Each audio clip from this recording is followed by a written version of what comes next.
అంతేకాదు మరి గత 10 సంవత్సరాలు మేము వస్తా ఉంటే శాసనసభ్యులు చెప్తా ఉన్నాం, మా నియోజకవర్గంలో పేదవాళ్ల కోసం ఇందిరమ్మ ఇళ్లను శాంక్షన్ చేసి మేము వడివడిగా పనులు మొదలుపెట్టి పోతా ఉన్నాం. ఆ ఇల్లు రానటువంటి పేదవాళ్లు 10 సంవత్సరాల నుంచి ఇక్కడ తిరిగి తిరిగి అలసిపోయారు. వాళ్ళ కోసం ఈరోజు ఒక్కొక్క ఇంటికి 5 లక్షల రూపాయల లెక్క 3500 ఇళ్లని శాసనసభ నియోజకవర్గంలో శాంక్షన్ చేసుకొని రాష్ట్ర వ్యాప్తంగా 4,50,000 ఇళ్లని 22,500 కోట్ల రూపాయలతో ఈరోజు ఈ సంవత్సరం మనం ప్రారంభోత్సవం పూజ కార్యక్రమం చేసుకొని ముందుకు పోతా ఉన్నాం.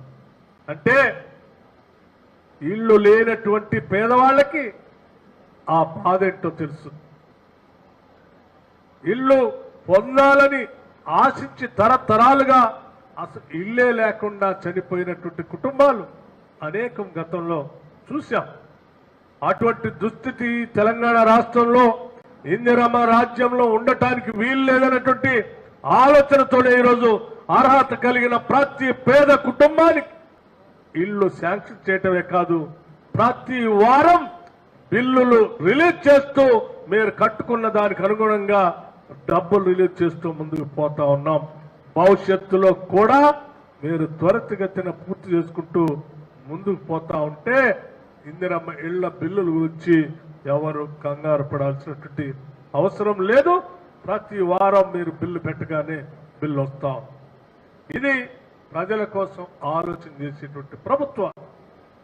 అంతేకాదు మరి ఈ 95 లక్షల కుటుంబాలకి ఈరోజు రేషన్ కార్డుల ద్వారా మనం అనేక వెసులుబాట్లు కూడా కలిగిస్తూ ఉన్నాం.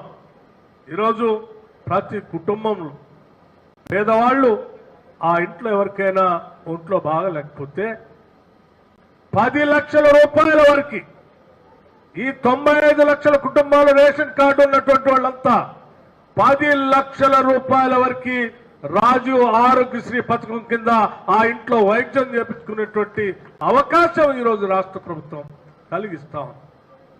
ఇది పేదవాళ్ల బాధ తెలిసినటువంటి ప్రభుత్వం కాబట్టి చేయగలుగుతాం.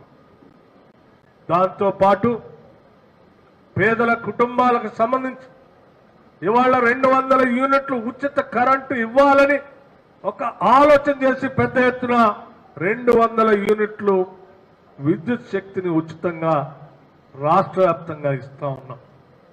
ఉదాహరణకి ఈ శాసనసభ నియోజకవర్గం ఈ జిల్లాను తీసుకుంటే 2,10,753 కన్జ్యూమర్స్ కనెక్షన్స్ ఉంటే 1,57,599 మందికి, నేను మళ్ళొకసారి చెప్తా ఉన్నాను, 1,57,599 కన్జ్యూమర్స్ కనెక్షన్స్ కి అంటే 74% కరెంటు కనెక్షన్స్ ఉన్నటువంటి కన్జ్యూమర్స్ 74% ఇవాళ ఉచితంగా కరెంటుని పొందుతా ఉన్నారు.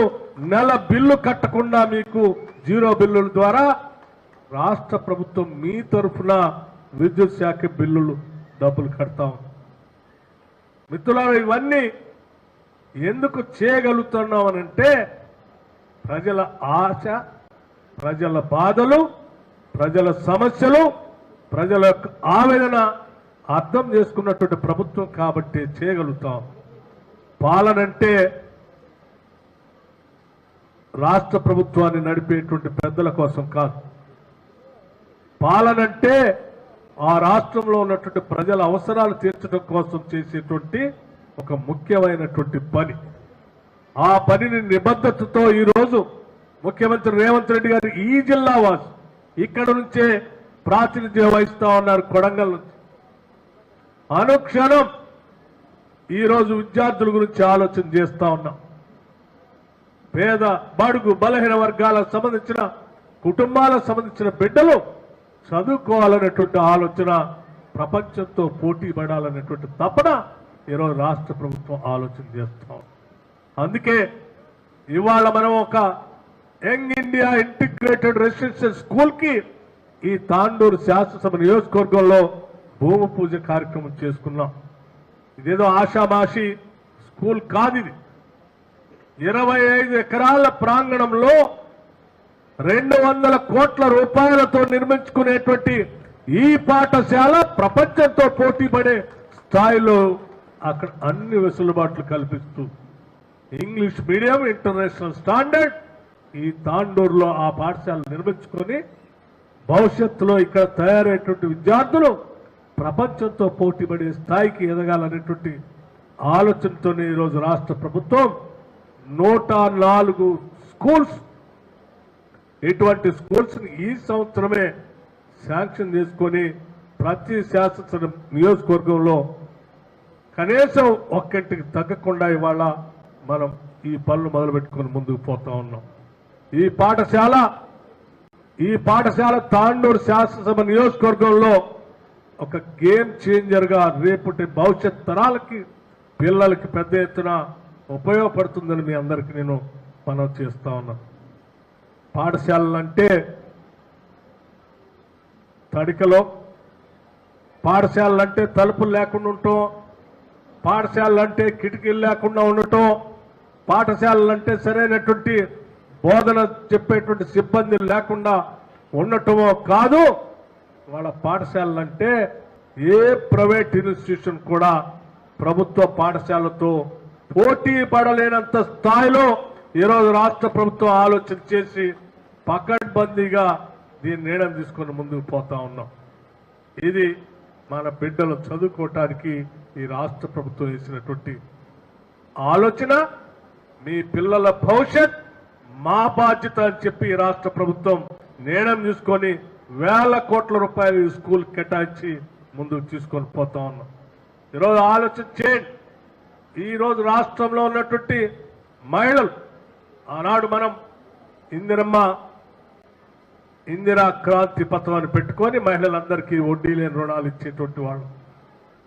10 సంవత్సరాలు వడ్డీ లేని రుణాలని మహిళలందరూ కూడా కోల్పోయారు. దాని గురించి ఆలోచన లేదు. తిరిగి మన ప్రభుత్వం రాగానే ఆలోచన చేశాం. జనాభాలో సగభాగం ఉన్నటువంటి మహిళలందరికీ వడ్డీ లేని రుణాలు ఇవ్వాలని 21,000 కోట్ల రూపాయలు ఈ సంవత్సరమే వడ్డీ లేని రుణాలు ఇచ్చి 5 సంవత్సరాల్లో 1,00,000 కోట్ల రూపాయలు 5 సంవత్సరాల్లో 1,00,000 కోట్ల రూపాయల్ని వడ్డీ లేని రుణాల్ని మహిళలందరికీ పంపిణీ చేసి కనీసం